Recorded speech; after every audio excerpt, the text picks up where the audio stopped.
Assalamualaikum warahmatullahi wabarakatuh. Perkenalkan, kami dari kelompok 5 yang beranggotakan saya sendiri, Widya Utami, NIM 203200256, dan rekan saya Yuliana Sasmita Dewi, NIM 203200261. Kami di sini akan mempresentasikan hasil diskusi kami mengenai desain kurikulum Madrasah Ibtidaiyah.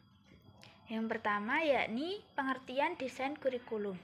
Desain kurikulum merupakan pengorganisasian tujuan, isi, serta kegiatan belajar yang akan dijalani oleh peserta didik pada berbagai tahap perkembangan pendidikan.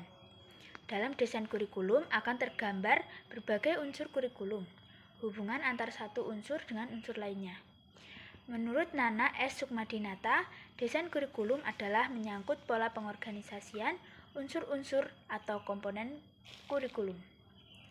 Penyusunan desain kurikulum dapat dilihat dari dua dimensi, yaitu dimensi horizontal dan vertikal. Dimensi horizontal berkenaan dengan penyusunan dari lingkup isi kurikulum, sedangkan dimensi vertikal menyangkut penyusunan sekuens bahan berdasarkan urutan tingkat kesukaran. Desain kurikulum merupakan suatu pengorganisasian tujuan, isi, serta proses belajar yang akan diikuti peserta didik pada berbagai tahap perkembangan pendidikan. Dalam desain kurikulum akan tergambar unsur-unsur dari kurikulum, hubungan antara satu unsur dengan unsur lainnya, prinsip-prinsip pengorganisasian, serta hal-hal yang diperlukan dalam pelaksanaannya. Selanjutnya, prinsip-prinsip desain kurikulum. Glasgow menguraikan 7 prinsip desain kurikulum, yaitu yang pertama, tantangan dan kesenangan atau challenge and enjoyment. Siswa harus menemukan tantangan dan motivasi belajar mereka.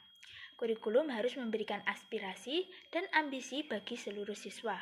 Pada semua tingkat pembelajar dengan kemampuan dan bakat yang dimilikinya harus mengalami tantangan dengan tingkat yang tepat sehingga memungkinkan mereka untuk mengasah potensi mereka. Untuk itu, siswa harus aktif dalam pembelajaran dan mempunyai kesempatan untuk mengembangkan dan mendemonstrasikan kreativitas mereka. Yang kedua yaitu luas atau breadth. Siswa harus mendapatkan kesempatan dengan rentang bobot yang sesuai dan luas jangkauannya. Kurikulum harus diorganisir sehingga pembelajar dapat belajar dan berkembang melalui variasi konteks baik di kelas maupun di aspek lain dalam kehidupan. Yang ketiga yaitu kemajuan atau progression. Siswa harus mengalami kemajuan yang berkelanjutan pada pembelajaran mereka dalam satu kerangka pembelajaran. Setiap tingkat harus dibangun berdasarkan pengetahuan yang telah mereka peroleh sebelumnya. Yang selanjutnya yaitu kedalaman atau depth. Harus ada kesempatan bagi siswa untuk mengembangkan kemampuan mereka secara maksimal dalam berbagai tipe cara berpikir dan belajar. Hal ini diperlukan untuk memperoleh pemahaman yang lebih tinggi atau high order logical thinking. Yang selanjutnya yaitu personalisasi dan pilihan atau personalization and choice. Kurikulum harus mampu merespon kebutuhan individual dan mensupport bakat tertentu yang dimiliki siswa. Kurikulum juga harus memberikan kesempatan yang besar agar pembelajar dapat berlatih untuk menentukan pilihan yang bertanggung jawab ketika pembelajar memasuki jenjang sekolah. Apabila diperlukan, siswa dapat berkonsultasi dengan guru untuk menentukan pilihannya yang dapat mengarah pada kesuksesan. Yang selanjutnya itu koherensi atau koherense. Secara keseluruhan, aktivitas pembelajaran yang dialami siswa harus utuh untuk membentuk pengalaman yang berhubungan satu sama lain.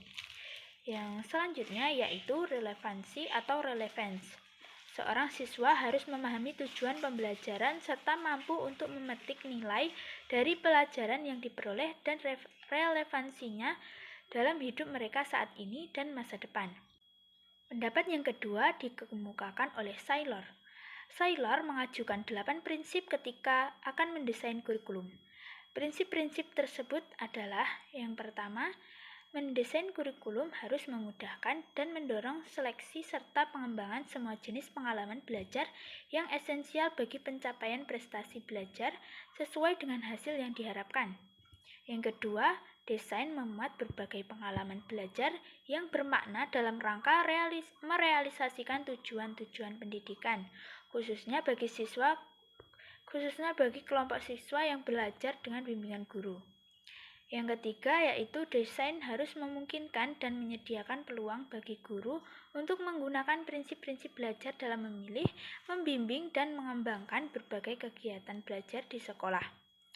Yang selanjutnya yaitu desain harus memungkinkan guru untuk menyesuaikan pengalaman dengan kebutuhan, kapasitas, dan tingkat kematangan siswa.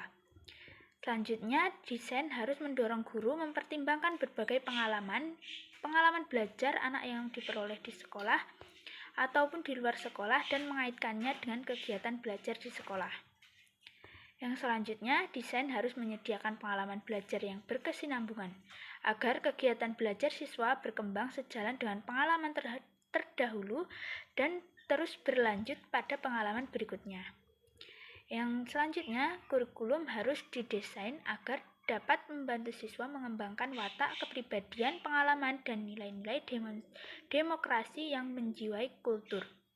Yang terakhir yaitu desain kurikulum harus realistis, layak, dan dapat diterima. Selanjutnya akan dijelaskan oleh rekan saya, Yuliana Sasmita Dewi. Macam desain kurikulum. Yang pertama ada subjek content design. Desain yang berpusat pada mata pelajaran. Desain kurikulum ini yang berpusat pada bahan ajar dan biasanya mencerminkan kegiatan pembelajaran yang didikte oleh karakteristik, prosedur, struktur, konseptual pada mata pelajaran.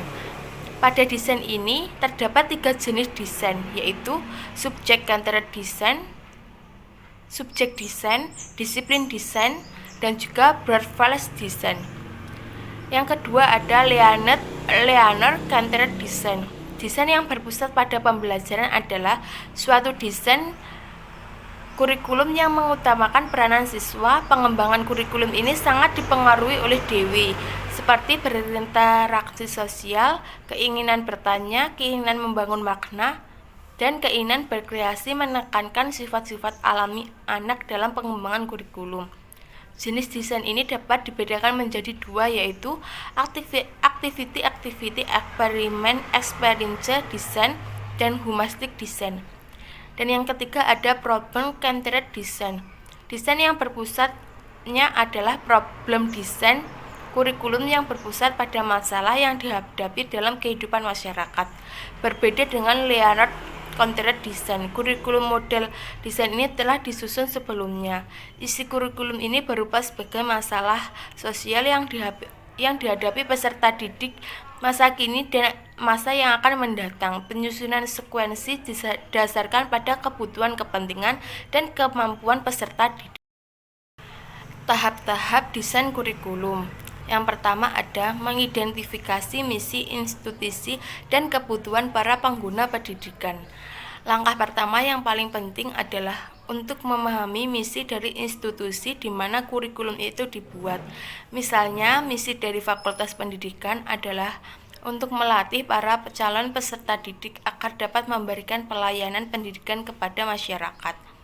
Yang kedua, penilaian kebutuhan pembelajar. Langkah ini sering terabaikan oleh pengembang kurikulum. Begitu ada siswa yang berpotensial, pengembang kurikulum harus bisa mengetahui sampai di mana titik kemampuan maupun kelemahan siswa tersebut. Yang ketiga ada menetapkan tujuan kurikulum. Langkah ini sangat penting karena menentukan pembelajaran yang paling efektif. Selain itu, tujuan pembelajaran juga dapat digunakan untuk menentukan desain dan pemilihan prosedur dan instrumen penilaian. Yang kelima ada pemilihan strategi pendidikan. Pemilihan strategi pendidikan harus didasarkan pada 3 prinsip utama. Yang pertama, metode pendidikan harus sejalan dengan tujuan pendidikan. Yang kelima ada implementasi kurikulum yang baru. Mendesain sebuah kurikulum adalah hal yang amat menarik dan penuh daya kreatif dalam pengembangan kurikulum. Yang keenam, evaluasi dan umpan balik untuk memperbaiki kurikulum. Meskipun evaluasi merupakan langkah akhir dari pelaksanaan kurikulum, akan tetapi bukan berarti ini merupakan tindak akhir. Data evaluasi yang harus dikumpulkan sebagai kriteria menyesuaikan kurikulum tersebut. Desain kurikulum yang berorientasi pada masyarakat. Desain ini didasarkan pada asumsi bahwa tujuan dari sekolah adalah untuk melayani kebutuhan masyarakat, sehingga kebutuhan masyarakat harus dijadikan dasar dalam menentukan isi kurikulum. Dalam desain masyarakat ini terdapat 3 perspektif kurikulum yang berorientasi pada masyarakat. Yang pertama, perspektif status quo adalah rancangan ini diarahkan untuk melestarikan nilai-nilai budaya masyarakat. Dalam perspektif ini, kurikulum merupakan perancangan untuk memberikan pengetahuan dan juga keterampilan kepada anak didik sebagai persiapan menjadi orang dewasa. Dan yang kedua ada perspektif reformis. Yang dimaksud adalah dalam perspektif ini memiliki kurikulum yang dikembangkan untuk lebih meningkat kualitas masyarakat itu sendiri. Dan yang ketiga ada perspektif masa depan. Perspektif ini sering dikaitkan dengan kurikulum rekonstruksi sosial. Desain kurikulum yang berorientasi pada siswa. Desain ini didasarkan pada asumsi bahwa pendidikan adalah untuk membantu anak didik sehingga tidak boleh terlepas dari kehidupan anak-anak. Kurikulum yang berorientasi pada siswa ini menekankan pada siswa sebagai sumber isi kurikulum. Karena itu, segala sesuatu yang menjadi isi kurikulum tidak boleh terlepas dari kehidupan anak didik. Desain berorientasi pada anak didik ini dapat dilihat minimal dalam 2 perspektif, yaitu yang pertama perspektif kehidupan anak di masyarakat. Yang dimaksud ini adalah pada perspektif ini kurikulum mengharapkan materi kurikulum yang dipelajari di sekolah serta pengalaman belajar. Desain sesuai dengan kebutuhan anak sebagai persiapan agar mereka dapat hidup di masyarakat yang akan mendatang. Dan yang kedua ada perspektif psikologis. Dalam perspektif psikologis ini, desain kurikulum yang berorientasi pada siswa sering diartikan sebagai kurikulum yang bersifat humanistik, yang muncul sebagai reaksi terhadap proses pendidikan yang hanya mengutamakan segi intelektual. Desain kurikulum yang berorientasi pada teknologis. Model desain kurikulum teknologis ini difokuskan pada aktivitas program, metode, dan bahan-bahan yang dianggap dapat menggapai tujuan. Teknologi mempengaruhi dalam 2 sisi, yaitu sisi penerapan hasil teknologi, yaitu perancangan yang sistematis dengan menggunakan media atau alat-alat kegiatan pembelajaran. Dan yang kedua ada beberapa penerapan teknologi sebagai sistem, yaitu menekankan pada penyusunan program pembelajaran dengan menggunakan pendekatan sistem yang ditandai dengan perumusan tujuan khusus sebagai tujuan tingkah laku yang harus dicapai. Implementasi desain pendidikan di MI.